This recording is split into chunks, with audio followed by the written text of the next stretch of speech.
Part 2 ஃபேஷியலுக்கு நம்ம எப்படி arrange பண்ணி வச்சுருக்கோம் அப்படிங்கிறத பற்றின டாப்பிக்கு. இது வந்துட்டு டோனர், ஓகேங்களா? இது வந்து ரோஸ் வாட்டர் டோனர் வச்சுருக்கோம். அப்புறம்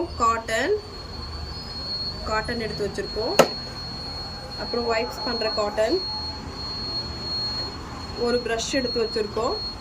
இதில் ஃபர்ஸ்ட் ஒன் கிளென்ஸ் எடுத்து வச்சுருக்கோம், second one scrub, third one massage cream, fourth one mask எடுத்து வச்சுருக்கோம். நம்ம ப்ராடக்ட் இப்படி தான் எடுத்து வச்சுக்கணும், நீட் அண்ட் க்ளீனாக இருக்கணும். அதுக்கு முன்னாடி நம்ம மோதிரம் போட்டிருந்தோம்னா எடுத்துடணும், நெயில் கட் பண்ணியிருக்கணும், ஹேண்ட் வாஷ் பண்ணியிருக்கணும், நீட்டாக இருக்கணும்.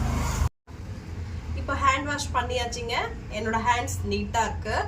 இப்போ கிளைண்ட் வந்து நம்ம இப்படி படுக்க வச்சுருக்கோம். அவங்க செயின் போட்டிருந்தாங்கன்னா எடுத்துட சொல்வேன், தாலி செயின் போட்டிருந்தாங்கன்னா அதை எப்படி ரிவர்ஸில் விட்டுருவேன்.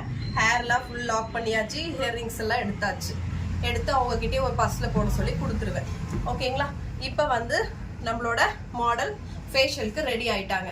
இப்போ ஃபர்ஸ்ட் ஸ்டெப் என்னன்னு பார்த்தீங்கன்னா, அதுக்கு முன்னாடி நம்ம லைட்ஸ் எல்லாம் ஆஃப் பண்ணிட்டு ஒரு அவங்களுக்கு பிடிச்ச மாதிரி பாட்டு ஏதாச்சும் வச்சு விட்டுருவேன். நான் ஃபேஷியலுக்கு அவங்க ரொம்ப ரிலாக்ஸாக இருக்கணும்னு நான் நினைப்பேன். பண்ணிடலாம்.